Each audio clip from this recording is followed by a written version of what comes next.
Evening DSC aspirants, welcome back my channel. Friends, ఎలా ఉన్నారు? బాగా చదువుతున్నారా?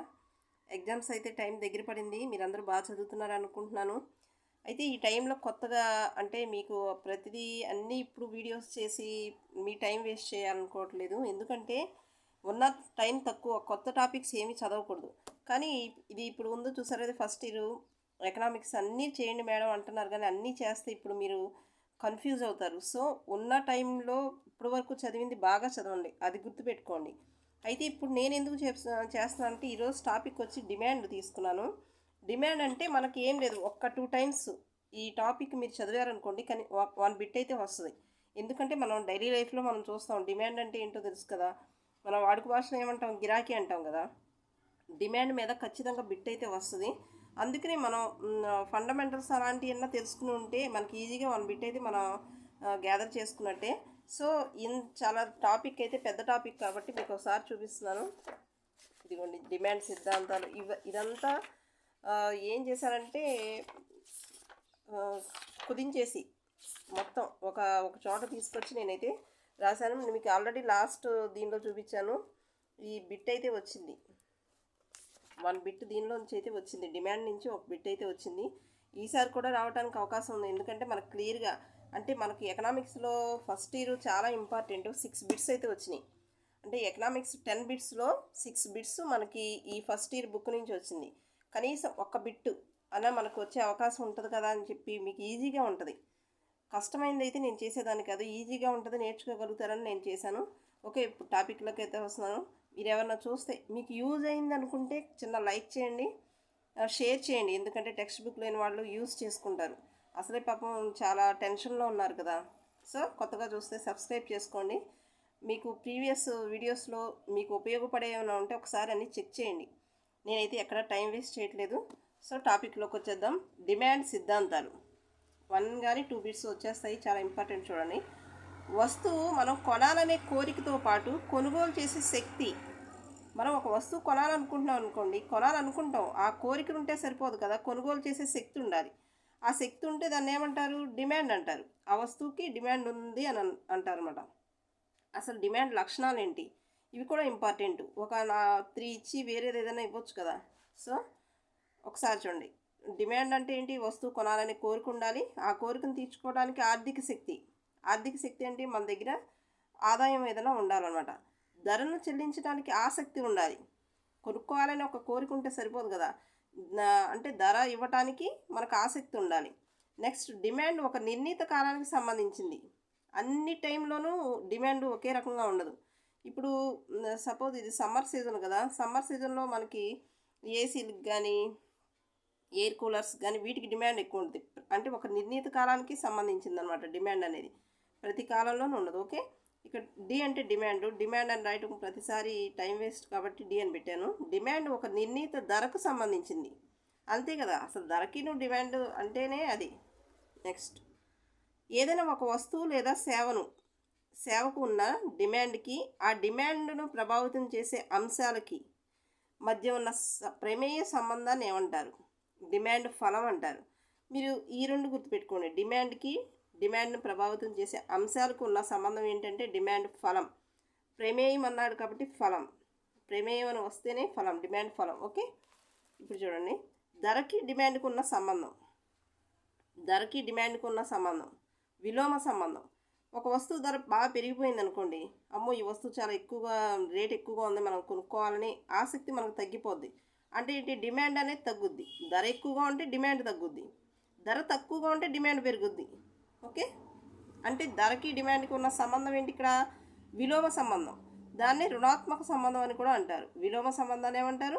రుణాత్మక సంబంధం అంటారు. నెక్స్ట్, ఒక నిర్ణీత సమయంలో ఒక మార్కెట్లో వివిధ ధరల వద్ద వస్తువులు ఎంత పరిమాణంలో కొనుగోలు చేయబడుతున్నాయో తెలిపే పట్టిక, డిమాండ్ పట్టిక అనమాట. ఒక మార్కెట్లో చూస్తే వివిధ ధరల వద్ద అసలు వస్తువుల పరిమాణం ఎంతంత కొనుక్కుంటున్నారు, ఏమి చేస్తున్నారు, ఇలా తెలిపే పట్టికనే డిమాండ్ పట్టిక అంటారు. ఈజీనే గుర్తుపెట్టుకోండి. ఒక వినియోగదారుడు వివిధ ధరల వద్ద, ఇక్కడ ఇది కీవర్డ్. ఒక వినియోగదారుడు అని వస్తే వైయక్తిక డిమాండ్. అంటే ఏంటి? 2 రకాలు ఉంటుంది, వైయక్తిక డిమాండ్, ఇంకోటి మార్కెట్ డిమాండ్ అనమాట. వైయక్తిక అంటే ఏంటి, ఒక వినియోగదారులకు సంబంధించింది వస్తే అది వైయక్తిక. ఓకే, ఇక్కడ చూడండి మార్కెట్ డిమాండ్ అంటే ఏంటి, మార్కెట్లో వివిధ ధరల వద్ద ఒక వస్తువుకున్న మొత్తం డిమాండ్. మార్కెట్లో ఉన్న వివిధ ధరల వద్ద వస్తువుకున్న డిమాండ్ ఏమంటారు, మార్కెట్ డిమాండ్ పట్టిక అంటారు. నెక్స్ట్ ఇక్కడ చూడండి, మనకి ఈ లెసన్లో వచ్చే వ్యక్తి పేరు ఏంటంటే మార్షల్. మీకు ఎవరి పేరైనా తెలియపోయింది అనుకోండి, ఎకనామిక్స్లో ఏదో వస్తే మార్షల్ అని పెట్టండి, తెలిస్తే ఓకే, తెలియకపోతే మార్షల్ అని పేరు మాత్రం గుర్తుపెట్టుకోండి. ఇతర పరిస్థితుల్లో మార్పు లేనంత వరకు ధర తగ్గితే డిమాండ్ పెరుగుద్ది. ఓకేనా, ధర తగ్గితే డిమాండ్ పెరుగుద్ది, ధర పెరిగితే డిమాండ్ తగ్గుద్ది అని చెప్పింది ఎవరంటే మార్షల్. డిమాండ్ సూత్రానికి మినహాయింపులు, ఇది చాలా ఇంపార్టెంట్ అండి. మినహాయింపులు ఏంటంటే గిఫెన్ వైపరీత్యం. ఇవి ఒక్కొక్క దానికి మీకు ఎక్స్ప్లెయిన్ చేస్తే అవి మీరు కన్ఫ్యూజ్ అవుతారు. సో మీకు కన్ఫ్యూజన్ లేకుండా ఇవి మాత్రం గుర్తుపెట్టుకోండి. గిఫెన్ వైపరీత్యం అంటే ఏంటి, నాసిరకం వస్తువులు. ఇప్పుడు చూడండి, నాసిరకం వస్తువులు అంటే ఏంటి, పేదవాళ్ళు తినే వస్తువులు ఉంటాయి కదా, జొన్నలు అవి ఉంటాయి చూసారా, అవి వాటి వస్తువుల విషయం అనమాట నాసిరకం వస్తువులు. వెబ్లర్ ప్రభావం. నెక్స్ట్ వెబ్లర్ అంటే ఒక వ్యక్తి పేరు, అది అంటే అతను గౌరవ సూచిక వస్తువులకి మినహాయింపు ఉంటుంది. ఇక్కడ డిమాండ్ సూత్రం అనేది పనిచేయదు అదనమాట. మినహాయింపు అంటే ఏంటి, ఈ వస్తువులు వీటి దగ్గర మాత్రం డిమాండ్ సూత్రం అనేది పనిచేయదు. అంచనా వ్యాపారం. ఇప్పుడు స్టాక్ కంపెనీలు ఇది ఎగ్జాంపుల్ ఇచ్చాడు, టెక్స్ట్ బుక్లో ఉన్న ఎగ్జాంపుల్స్ కాబట్టి గుర్తుపెట్టుకోండి. ఇక్కడ గౌరవ సూచిక వస్తువులు అంటే బంగారం వెండి రేట్లు పెరిగినాయి అనుకోండి, బాగా ధనవంతులు ఏం చేస్తారు, రేటు పెరిగినా సరే కొనడానికి ఎక్కువ ఆసక్తి చూపిస్తారు. అంటే ఏంటి, ధర పెరిగినా డిమాండ్ కూడా పెరుగుద్ది అనమాట. ఇక్కడ ఇప్పుడు మనం డిమాండ్ అంటే డిమాండ్ సూత్రం ఏంటి, ధరకి డిమాండ్కి విలోమ సంబంధం అనుకున్నాం కదా, ఇక్కడ మాత్రం అది పనిచేయదు. ధర పెరిగినా డిమాండ్ పెరుగుద్ది. ఇక్కడ కూడా అంతే, ధర పెరిగినా డిమాండ్ పెరుగుద్ది. ఎందుకంటే వాళ్ళు నిత్యావసర వస్తువులు కదా, నాసిరకం వస్తువులు అంటే వాళ్ళు తినేవాళ్ళు అది పెరిగినా సరే వాటిని వాడతారనమాట. నెక్స్ట్ డిమాండ్ రేఖ వాలు ఎడమ నుంచి కుడికి చూడండి, కిందకి రుణాత్మక వాలుని కలిగి ఉంటుంది. ఓకే, రుణాత్మక వాలును కలిగి ఉంటుంది. ఇది చాలా ఇంపార్టెంట్, రుణాత్మక వాలును కలిగి ఉంటుంది. నెక్స్ట్ వినియోగదారుడు వివిధ ఆదాయాల వస్తువులను ఎంతెంత పరిమాణంలో డిమాండ్ చేస్తారో దాన్ని ఏమంటారు, ఆదాయ డిమాండ్. ఇక్కడ కీవర్డ్ గుర్తుపెట్టుకోండి, ఇక్కడ ఆదాయం ఉంది, ఇక్కడ ఆదాయం ఉంది. మీరు ఈజీగా ఒక 2 టైమ్స్ చదివితే మీకు మైండ్లో ఉంటుంది, మీరు చదవగలుగుతారు. ఓకే, ఆదాయం పెరిగితే మేలు రకం అంటే సాధారణ వస్తువులు విషయంలో డిమాండ్ ఏమవుద్ది, ఆదాయం పెరిగితే డిమాండ్ కూడా పెరుగుద్ది. ఏ వస్తువుల విషయం అంటే మేలు రకం వస్తువుల విషయంలో గుర్తుపెట్టుకోండి. ఆదాయానికి డిమాండ్కి ఉన్న సంబంధం ఇక్కడ మేలు రకం వస్తువుల విషయంలో ఆదాయానికి డిమాండ్ ఉన్న సంబంధం అనులోమ సంబంధం. అనులోమ సంబంధంలో చూడండి, పైకి ధనాత్మక వాలును కలిగి ఉంటుంది. ఇది ధనాత్మక వాలును కలిగి ఉంటుంది. ఎడమ నుంచి కుడికి పైకి ధనాత్మక వాలును కలిగి ఉంటుంది. ఆదాయం తగ్గే కొద్దీ నాసిరకం వస్తువుల డిమాండ్ పెరుగుద్ది. నెక్స్ట్ నాసిరకం వస్తువుల విషయంలో ఆదాయానికి డిమాండ్కి మధ్య ఉన్న సంబంధం. నాసిరకం వస్తువుల విషయంలో ఇక్కడ ఆదాయానికి డిమాండ్కి, ధరకి డిమాండ్కి కాదు, ఆదాయానికి డిమాండ్కి మధ్య ఉన్న సంబంధం విలోమ సంబంధం. ఓకే, నెక్స్ట్ జాత్యంతర డిమాండ్. జాత్యంతర డిమాండ్ అంటే ప్రత్యామ్నాయ పూరక వస్తువుల ధరల్లో. జాత్యంతర అనే మాట వచ్చిందంటే మీరు ఒకటి గుర్తుపెట్టుకోండి, ప్రత్యామ్నాయం పూరకం అనే ఈ 2 పదాలు కలిసి వస్తాయి. ప్రత్యామ్నాయ వస్తువులు అంటే ఏంటి, కాఫీ లేకపోతే టీ తాగుతారు, టీ లేకపోతే కాఫీ తాగుతాం. పూరక వస్తువులు అంటే ఏంటి, ఒకదాని మీద ఒకటి ఆధారపడతాయి. ఇప్పుడు మనం కారులో వెళ్ళాలనుకోండి, కారు ఒకటి ఉంటే సరిపోద్దా, కారులో పెట్రోల్ కూడా ఉండాలి కదా. సో అదన రొట్టె తినాలంటే దానిలో వెన్నతో పాటు తింటారు, అలాగనమాట. ఇక్కడ చూడండి, ప్రత్యామ్నాయ పూరక వస్తువుల ధరల్లో వచ్చే మార్పుల వల్ల వస్తువు డిమాండ్లో వచ్చే మార్పులను తెలియజేసేదే జాత్యంతర డిమాండ్. ఫర్ ఎగ్జాంపుల్ అంటే మీకు తెలియడం కోసం రాశాను, కాఫీ టీ అనేవి ప్రత్యామ్నాయ వస్తువులు, ఇక్కడ కారు పెట్రోలు రొట్టె వెన్న ఇవేమో పూరక వస్తువులు. ప్రత్యామ్నాయ వస్తువుల విషయంలో జాత్యంతర డిమాండ్ ఫర్ డిమాండ్ అనమాట. ఇక్కడ సంబంధం ఏముంటుందంటే అనులోమ సంబంధం లేదా ధనాత్మక సంబంధం. ఇప్పుడు టీ ధర పెరిగింది అనుకోండి, కాఫీ ధర కూడా పెరుగుద్ది, దాని ప్రమేయం కూడా పెరుగుద్ది అని చెప్పడం అనమాట. ఇక్కడ పైకి యారో మార్క్ వేసానంటే అది పెరిగింది అని అర్థం. ఒకవేళ టీ ధర తగ్గితే కాఫీ ధర కూడా ప్రమేయం కూడా తగ్గుద్ది. ఒక కోరికను తీర్చడానికి కొన్ని వస్తువులు సమిష్టిగా ఉపయోగిస్తాం. అలాంటి వస్తువునే పూరక వస్తువు అంటాం. మనం ఇందాక చెప్పుకున్నాం కదా, కారు కావాలంటే కారుతో పాటు పెట్రోల్ కావాలి. తాళం ఉంటే సరిపోదు, తాళం చెవి కూడా ఉండాలి. ఇవి వాటికి ఎగ్జాంపుల్స్. పూరక వస్తువుల విషయంలో జాత్యంతర డిమాండ్ రేఖ ఎలా ఉంటుందంటే విలోమ సంబంధం ఉంటుంది, రుణాత్మక సంబంధం. విలోమం అంటేనే రుణాత్మకం. ఓకే, ఇప్పుడు కారు ధర తగ్గింది అనుకోండి, పెట్రోల్ ధర పెరుగుద్ది. కారు ధర తగ్గింది అనుకోండి, ధరలు తగ్గినాయి అనుకోండి, పెట్రోల్ పెరుగుద్ది. డిమాండ్ వ్యాకోచత్వం. అసలు డిమాండ్ వ్యాకోచత్వం అంటే ఏంటి? ధరలో వచ్చిన మార్పుకు స్పందనగా, అంటే మార్పుకు బదులుగా డిమాండ్లో ఎంత మేరకు మార్పు వచ్చిందో తెలియజేసేదే మనకి డిమాండ్ వ్యాకోచత్వం. ధరలో వచ్చిన మార్పుకి డిమాండ్లో ఎంతవరకు మార్పు వచ్చిందో తెలిపేదన్నమాట డిమాండ్ వ్యాకోచత్వం. కొంతమంది అన్నీ చేయమంటున్నారు, అన్నీ చేయడం కుదరదండి, మీరు కన్ఫ్యూజ్ అయిపోతారు. నేను అన్నీ చెప్పలేనన్న ఫీలింగ్ నాకు కూడా వస్తుంది. సో కొన్నిటికి నేను అంటే మీ కామెంట్స్ చేస్తున్నారు కానీ నేను ఆన్సర్ చేయడానికి నాకైతే టైం లేదు, అర్థం చేసుకోండి. ముందు మనకి ఉన్నది టాపిక్స్ అన్నీ చదివిని మళ్ళీ ఒకసారి రివిజన్ చేయండి. టైం అందరికీ ఒకే రకంగా ఉంది, కంగారు పడకండి. మీరు అలాగే ఉన్నారు, నేను అలాగే ఉన్నాను.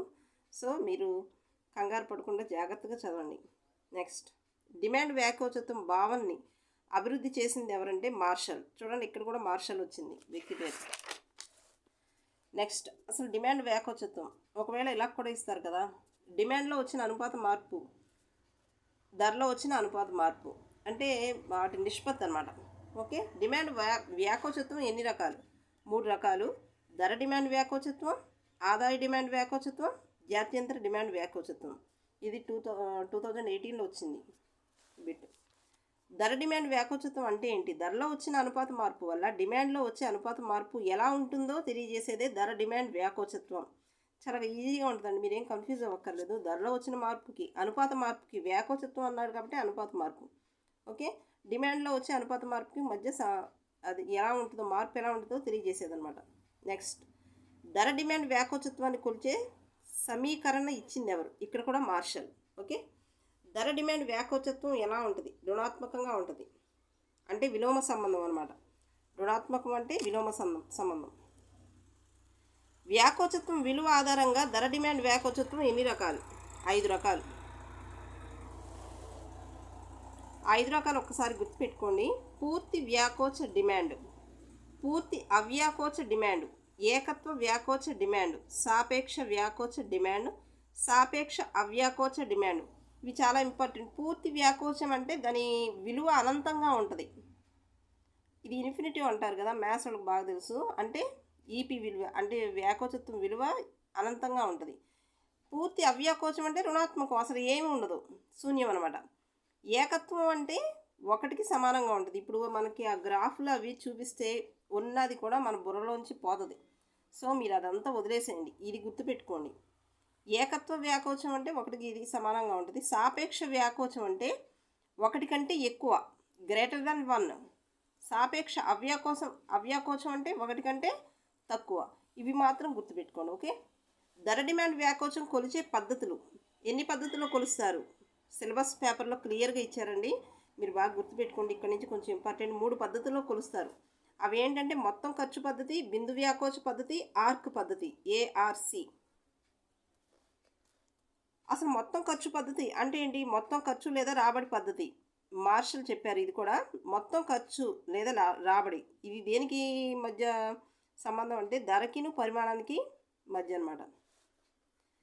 ఇది గుర్తుపెట్టుకోండి చాలు. ధర పరిమాణం ఉంటే అది మొత్తం ఖర్చు, లేకపోతే రాబడి.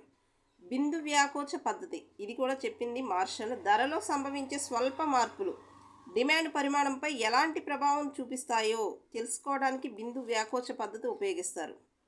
ధరలో సంభవించే స్వల్ప మార్పులు డిమాండ్ పరిమాణంపై ఎలాంటి ప్రభావం చూపిస్తాయి, ఇలా తెలుసుకోవడానికి తెలియజేసే పద్ధతినే బిందు వ్యాకోచ పద్ధతి అంటారు. నెక్స్ట్, ఆర్క్ పద్ధతి, ఏఆర్సి. ఆర్క్ డిమాండ్ రేఖపై 2 బిందువుల మధ్య ఉన్న దూరాన్ని ఆర్క్ అంటారు. డిమాండ్ రేఖపై 2 బిందువుల మధ్య ఉన్న దూరాన్ని ఆర్క్ అంటారు. నెక్స్ట్, డిమాండ్ రేఖపై ఏదో ఒక బిందువు వద్ద కాకుండా 2 బిందువుల మధ్య భాగంలో ధర డిమాండ్ వ్యాకోచత్వాన్ని కొలవడానికి వాడే పద్ధతినే ఆర్క్ పద్ధతి. 2 బిందువుల మధ్య ఉన్న వ్యాకోచత్వాన్ని కొలవటానికి వాడే పద్ధతి. ఓకే, ఆర్క్ పద్ధతి. నెక్స్ట్ ఇంకోటి 3 పద్ధతులు అన్నాం కదా. ఆదాయ డిమాండ్ వ్యాకోచత్వం ఇదినే. ఆదాయ డిమాండ్ వ్యాకోచత్వం కీవర్డ్స్ ఆదాయం ఉంటుంది, గుర్తుపెట్టుకోండి. వినియోగదారుడు ఆదాయం కొంత శాతం మార్పు చెందినప్పుడు వస్తువు డిమాండ్ పరిమాణం ఎంత శాతం మార్పు చెందిందో తెలియజేసేది. వినియోగదారుని ఆదాయం కొంత శాతం మార్పు చెందినప్పుడు వస్తువు డిమాండ్ పరిమాణం ఎంత శాతం మార్పు చెందిందో తెలియజేసేదే ఆదాయ డిమాండ్ వ్యాకోచత్వం. ఆదాయ డిమాండ్ వ్యాకోచత్వం చెప్పుకున్నాం కదా. చూడండి, ఆదాయ డిమాండ్ వ్యాకోచత్వం మేలు రకం వస్తువుల విషయంలో, అంటే మేలు రకం వస్తువులు అంటే ఇక్కడ పాలు మాంసం విషయంలో ఎలా ఉంటుందంటే ధనాత్మకంగా ఉంటుంది. నాసిరకం వస్తువుల విషయంలో రుణాత్మకంగా ఉంటుంది. నెక్స్ట్ ఇంకా లాస్ట్ జాత్యంతర డిమాండ్ వ్యాకోచత్వం. ఇక్కడ చూడండి, జాత్యంతర అని వచ్చినప్పుడు ప్రత్యామ్నాయ పూరక అనే పదాలు వస్తా అన్నాను కదా, అది గుర్తుపెట్టుకోండి, మీకు సరిపోద్ది.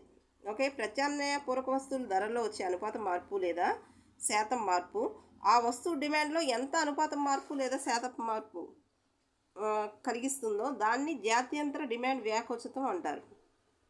ప్రత్యామ్నాయ వస్తువులైన కాఫీ, టీ విషయంలో ధనాత్మక సంబంధం ఉంటే పూరక వస్తువుల విషయంలో అంటే కారు, పెట్రోల్ ఇలాంటి వస్తువుల విషయంలో రుణాత్మక సంబంధం ఉంటుంది. ఓకే, మీకు నచ్చింది అనుకుంటున్నాను. ఈ క్లాసు నచ్చితే ఒక చిన్న లైక్ చేయండి, షేర్ చేయండి, సబ్స్క్రైబ్ చేసుకోండి. Thank you for watching.